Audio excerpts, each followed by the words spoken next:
तो देखो हम लोग पढ़ रहे थे some basic concept of chemistry. ठीक है, तो आज का टॉपिक है एवरेज एटॉमिक मास। ठीक है, इसके पहले एटॉमिक मास पढ़ाया था, तो एटॉमिक मास थोड़ा मैं एक्सप्लेन कर देता हूँ। अगर कोई भी एटम है, उसके 1/12 ऑफ कार्बन के मास से अगर कंपेयर करोगे तो उसको हम लोग एटॉमिक मास बोलते हैं। ठीक है, और शॉर्ट फॉर्म में एएमयू बोलते हैं, एएमयू एटॉमिक मास यूनिट। ठीक है, तो आज हम लोग पढ़ रहे हैं एवरेज एटॉमिक मास। ठीक है, तो देखो कोई एलिमेंट्स है, ठीक है, मान लीजिए कार्बन है, तो वो जो कार्बन है वो more than one isotopes form में एग्जिस्ट करता है वर्ल्ड में। ठीक है, तो देखिए हम लोग देख सकते हैं यहाँ पे एग्जांपल दिया है, कार्बन 12, कार्बन 13, कार्बन 14।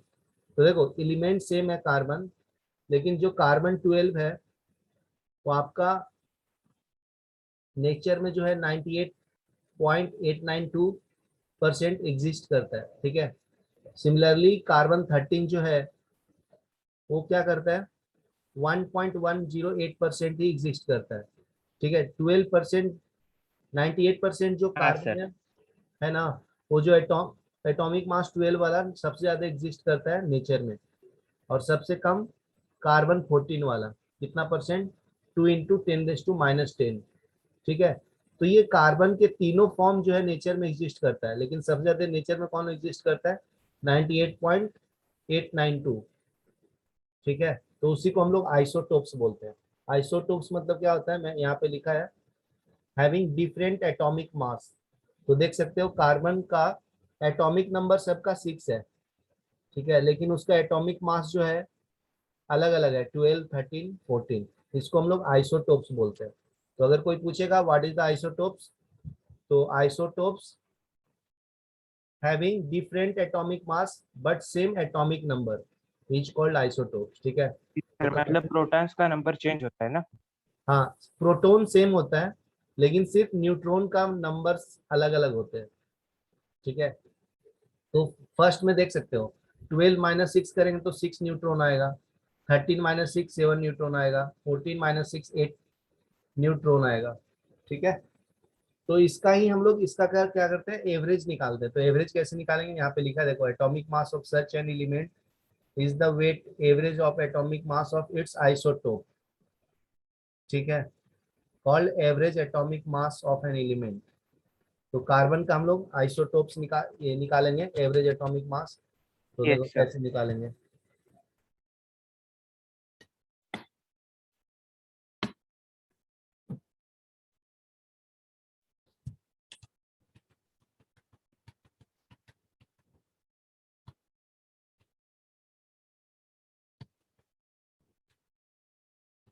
तो देखो इसके नीचे ही जस्ट दिया है, देखो ये 3 फॉर्म्स ऑफ कार्बन है। तो 12 एटॉमिक मास वाला जो कार्बन है ना, वो 98.892% एग्जिस्ट करता है नेचर में। डिवाइडेड बाय 100 करो, फिर 13.0025 इंटू 1.08 करो। ठीक है, फिर 1.108 यस। Into this much. तो ये करोगे ना तो एवरेज निकलता है। तो हम लोग को पता है ना कि एवरेज कैसे निकालते हैं, 7th में पढ़े थे। अगर एवरेज निकालते हो तो क्या करते हो, yes sir. x1 + x2 + x3/3 करते हो ना। तो उसी तरह से हाँ। ये सबका ऐड करके डिवाइड कर दिया है। ठीक है, 100 से। तो देखो एवरेज निकालेंगे तीनों कार्बन का, 12.01 यू लेते हैं। तो हम लोग देखो कार्बन का एटॉमिक मास 12 लेते हैं ना, इसलिए। ठीक है, तो average atomic mass of other हाँ element sir. Can be calculated. ठीक है, ये लिख लो, फिर मैं बताता हूँ आगे। ठीक है, तो आइसोटोप्स हम लोग पढ़ रहे थे, राइट। तो ये जो कार्बन है, 3 टाइप्स का आइसोटोप दिखाता है, 12, 13, 14। तो इसका एवरेज निकालते हो तो 12.011 आता है। ठीक है, तो इसको हम लोग अप्रोक्सीमेशन कंसीडर कर लेते हैं, 12.0 एटॉमिक मास यूनिट। ठीक है, फिर नाइट्रोजन 14, 15 है, तो उसका अगर एवरेज निकालोगे एटॉमिक मास, एवरेज एटॉमिक मास, तो 79.904। तो उसको हम लोग 14 लेते हैं। ठीक है, ये थोड़ा रॉन्ग दिया हुआ है, ये 14 आएगा। ठीक है, ये गलत है, 14.0 होगा। नेक्स्ट देखो ऑक्सीजन जो है 3 टाइप्स का आइसोटोप दिखाता है, 16, 17, 18। ठीक है, तो एवरेज हम लोग 16 अप्रोक्सीमेशन लेते हैं, पता है ना, 16 लेते हैं। क्लोरीन का 35 और 37 होता है आइसोटोप्स, तो इसका एवरेज एटॉमिक मास क्या होता है 35.453, तो 35.5 यू आएगा। ठीक है, नेक्स्ट है ब्रोमीन। ब्रोमीन 7981 है, उसका अगर आप एवरेज लेते हो तो 79.9 यू आता है। ठीक है, तो देख सकते हो कार्बन 3 टाइप्स का आइसोटोप दिखाता है, नाइट्रोजन 2, ऑक्सीजन 3, क्लोरीन 2, ब्रोमीन 3। ठीक है, तो अभी तक इतना ही पढ़ो कितने टाइप्स का आइसोटोप होता है, और एलिमेंट्स दिखाते हैं आइसोटोप्स, ये तीनों चारों लिख लो। ठीक है, आइसोटोप्स ऑफ नाइट्रोजन, हाइड्रोजन भी एक ऑक्सीजन। आता है ना आइसोटोप।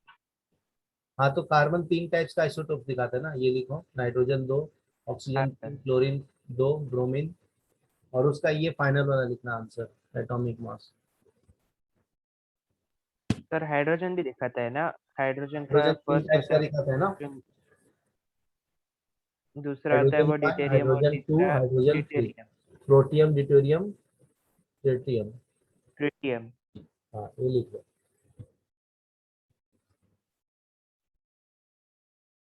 जो अपना नियोन जो है ना, नोबल गैस, वो 3 आइसोटोप्स फॉर्म में एग्जिस्ट करता है, 20, 21, 22। ठीक है, तो नियोन का आइसोटोप्स जो 20 शो कर रहा है, उसका एटॉमिक वेट कितना होता है, एटॉमिक मास 19.9924 यू। ठीक है, तो ये नेचर में 90.92% एग्जिस्ट करता है।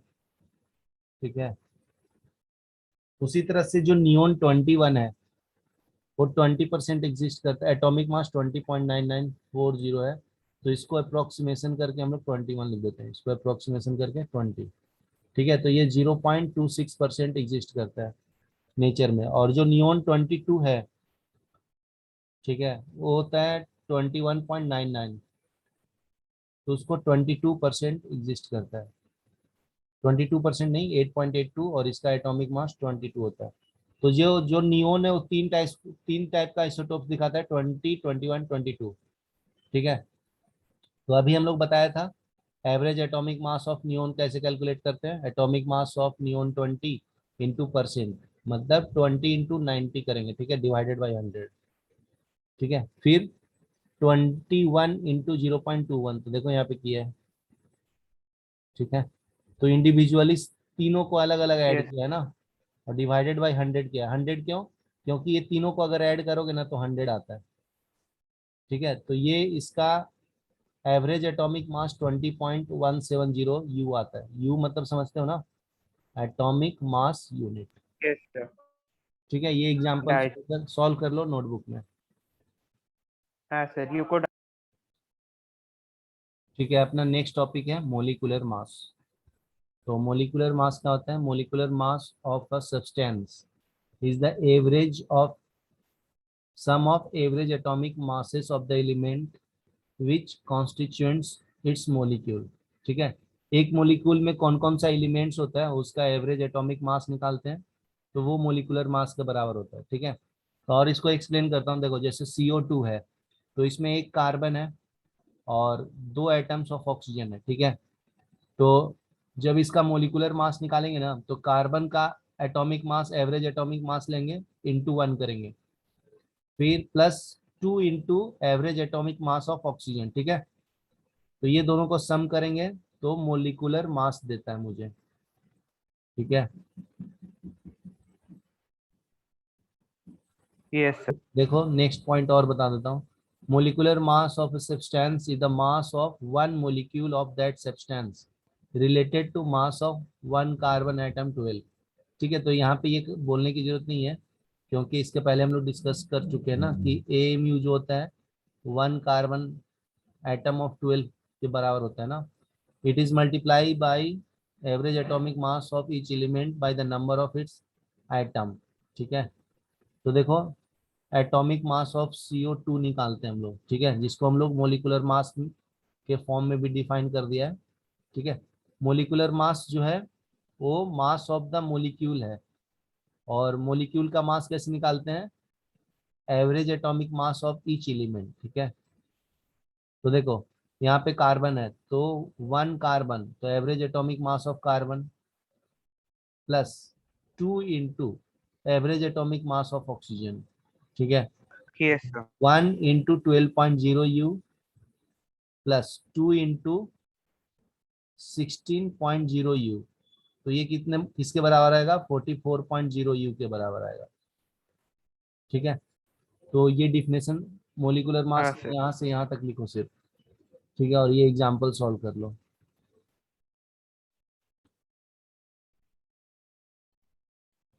हाँ सर। ठीक है, तो मोलर मास मुझे मान लीजिए वाटर का निकालना है, तो 2 एटम्स ऑफ हाइड्रोजन है। ठीक है, 2 एटम्स हाइड्रोजन है और 1 एटम ऑक्सीजन है। ठीक है, तो atomic average atomic mass of hydrogen 1 है, तो देखो 2 इंटू 1 किया है।